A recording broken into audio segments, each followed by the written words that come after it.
Ford is pioneering the use of body tracking technology in its Valencia Engine Assembly Plant in Spain that's usually used by athletes to enhance technique. Used by coaches and computer game makers to unlock the potential of sports stars in the real world or on screen. Ford is using it to design less physically stressful workstations for enhanced manufacturing quality.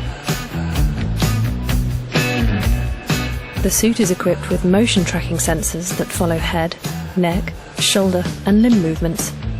4 special cameras follow the user and then create a 3D animation, which is used by specially trained ergonomists to help employees align their posture correctly. Measurements captured by the system, such as an employee's height or arm length, are used to design workstations to better fit employees. A small change to the employee in the workstation to improve the comfort during the day makes a big difference and a big improvement in their lives.